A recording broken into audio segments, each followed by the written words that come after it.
Hello everyone, good morning. কেমন আছো বন্ধুরা? সকলে আশা করি অনেক ভালো আছো। তোমাদের ভালোবাসে আমরাও বেশ রয়েছি। আমি প্রিয়া, মণ্ডল ফ্যামিলি ব্লগের পক্ষ থেকে অনেক স্বাগত তোমাদের। চলে এসেছি নতুন একটি ব্লগ ভিডিও নিয়ে। সকাল সকাল এত বড় একটা দেখলে তো বক্স, ওতে এসছে এই ফ্রিজটা। আজকে আমরা এখানে একটা নতুন ফ্রিজ নিয়েছি। বাড়িতে, বাপের বাড়িতে সব জায়গায় ফ্রিজ রয়েছে, কিন্তু এতদিন ধরে চাকরির জায়গায় ঘুরে ঘুরে বেড়াচ্ছি, কখনো ফ্রিজ কিনিনি। তো ভাবলাম প্রথমে সেকেন্ড হ্যান্ডওয়ালাই নেব। তারপরে হাজব্যান্ডের ওর সেকেন্ড হ্যান্ড পছন্দ না, তার জন্য একদম স্যামসাংয়ের 5 স্টারওয়ালাই একটা নিয়ে এসেছে ক্যান্টিন থেকে। দেখে তো সুন্দর লাগছে, কালারটাও বেশ মিষ্টি আছে। তো খুবই ভালো লাগছে। এই সমস্ত ছোটো ছোটো জিনিস সত্যিই খুব ভালো লাগে। এত দূরে আছি, এগুলো তো বয়ে বয়ে নিয়ে যেতে পারবো কি না জানি না, কিন্তু যা 3-4 বছর ব্যবহার করবো আর কি। তো বেশ ভালো লাগছে, ঘরে একটা নতুন জিনিস এসছে। যখন প্রথম এসেছিলাম কিচ্ছু ছিল না, একটা করে কিনতে কিনতে প্রচুর পরিমাণে জিনিস হয়ে যাচ্ছে। এবার আমার চিন্তা হচ্ছে যখন বাড়ি চলে যাব এই জিনিসপত্রগুলোর কী হবে। কাছাকাছি যদি কোনো পোস্টিং পড়ে, মানে ভালো জায়গায় পোস্টিং পড়লে তো অবশ্যই নিয়ে চলে যাব সেগুলো। আর জানি না, যেখানে হয়তো যদি ফ্যামিলি পারমিশন না থাকে এইগুলো সমস্ত বিক্রি করে দিয়েই যেতে হবে। আর আজকে কর্তাবাবু কত কিছু নিয়ে এসছে দেখো, মাছের ডিম, কাতলা মাছ, আর এইদিকে ঘি বানাতে শুরু করেছি আমি। আর মাছও অনেকটা আর কি পরিমাণ ছিল, তো আমি 2টো প্যাকেটে ভরে রেখে দিয়েছি। আর ওইদিকে মা রসুনগুলো ছিলে দিচ্ছে। এটা হলো কিংফিশ, আমার বাবুর জন্য নিয়ে এসেছিলো। আর এই আমাদের 3 পিস মতো আর কি কাতলা মাছ আজকে দুপুরে রান্না করবো। আর বাদ বাকি মাছগুলো ফ্রিজে আর কি স্টোর করে রেখে দিয়েছি, কারণ 2 দিন পর আর কি হবে। একদিনে, কারণ মাছের ডিম রয়েছে, মাছ রয়েছে, বাবুর জন্য একটু মাংস আনা হয়েছে। তো একদিনে সবটা খেয়ে নিলে তো হবে না, আর খাওয়া পেটে সহ্যও হবে না। আর এইদিকে দেখো বানাচ্ছি এখন, এটা হলো চিচিঙ্গা পোস্ত। আমার না তাড়াহুড়ো করলে একটু ভুল হয়ে যায় আর কি। আজকে একটু তাড়াহুড়ো করে রান্না করছিলাম, কারণ ফ্রিজ নিয়ে আসা হয়েছিল।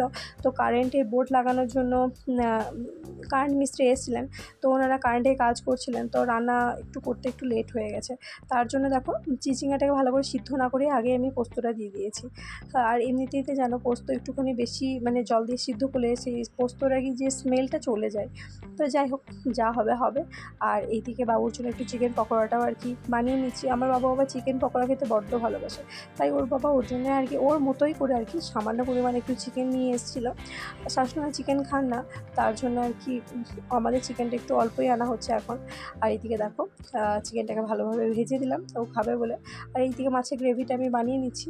মাছ তো আগেই ভেজে রেখে দিয়েছিলাম, তো ভালোভাবে মশলা দিয়ে কষিয়ে মাছের গ্রেভিটা বানালাম। এই 4 পিস মতো মাছ, বাবুর 1 পিস আর আমাদের 3 জনের 3 পিস।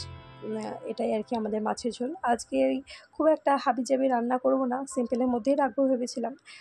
তো এইদিক ওইদিক করতে মানে ফ্রিজ সেট করতে এলো, তারপরে ফ্রিজে মগো টুকিটাকি সমস্ত কিছু আগে ভালোভাবে পরিষ্কার করলাম। টুকিটাকি যা ছিল ফ্রিজে রাখার সেগুলো আর কি রাখলাম। আর এবার বাকি থাকলো ওই কী বলে মাছের ডিমটা বানানো। মোটামুটি সমস্ত রান্না কমপ্লিট, শুধু এটাই আর কি বানানো বাকি আছে। আর হাজব্যান্ডও চলে এসছে ওর ডিউটি থেকে খাবার খেতে, খেয়ে দিয়ে আবার চলে যাবে। এখন তো ডিউটির প্রচণ্ড পরিমাণে প্রেশার চলছে। তো দেখো এতটা ডিম এনেছিল কি বলবো, আর তেলটা একটু অল্পই দেওয়া হয়ে গেছিলো আমার, তো লেগে লেগে যাচ্ছিলো। এইদিকে দেখো কথা বলতে বলতে আর ডিমটাও ভালোভাবে আর কি ভাজা হয়ে গেছে, পেঁয়াজটা একটু অল্পই হয়েছিল। আর বানিয়েছিলাম এই দেখো ডাল বানিয়েছিলাম। আর বানিয়েছিলাম ডালটা ওই দিয়ে বানিয়েছিলাম, কি বলে বটবটি যেগুলো হয় না বড় বড়, ওই বটবটি দিয়ে আমার বাবুর জন্য ডাল বানিয়েছিলাম। আর ওইটা চিচিঙ্গাটা বানিয়েছিলাম আর কি, একদম পুরো শুকিয়ে দিয়েছি আর কি, কারণ আর এটা মাছের ঝোল অল্প পরিমাণেই আর কি 4 পিস মতো মাছ দিয়ে বানিয়েছিলাম। আর বানানো হয়েছিল এই মাংসের পকোড়া, যেটা বাবুর জন্য আর কি, শুধুমাত্র বাবুর জন্যে, আমাদের জন্যে না। তো দেখলাম যে যেহেতু বাবু 2 পিস খেয়েছে এখনও আছে, তো ওর বাবা খেতে বসেছে, মানে হাজব্যান্ড খেতে বসছে, তাই ওকে আর কি দিয়ে এলাম আর কি 2টো। ও ভালোবাসে পকোড়া খেতে। আর এইদিকে দেখো ডাক পড়েছে আমার, টিভিটা অন করে দাও, আমার আর ভালো লাগছে না। এতক্ষণ একটু লাইটে ডিস্টার্ব হচ্ছিলো বলে লাইটটা কেটে গেছিলো, চলে গেছিলো, তো টিভিটা বন্ধই ছিল। আর এইদিকে দেখো খাওয়া দাওয়া করে একটা ঘুম নিয়ে চলে এসেছি এখন পার্কে। দেখেছো দুষ্টুমি, ভয় লাগে, একে তো টাকলু হয়েছে, এখনই যদি পড়ে যায় মাথাটা পুরো যাবে ফেটে। তাই আমি দূরে দূরে বসে থাকতে পারি না, আমি সব সময় ওর কাছেই আর কি দাঁড়িয়ে থাকি, যে কখন পড়ে যাবে, কখন হাত পা ভেঙে যাবে বলে। যাই হোক বাড়িও চলে আসছি। কেমন লাগলো আমার এই ছোট্ট মতো ভিডিওটা প্লিজ কমেন্টে করে জানিও। সবাই ভালো থেকো, সুস্থ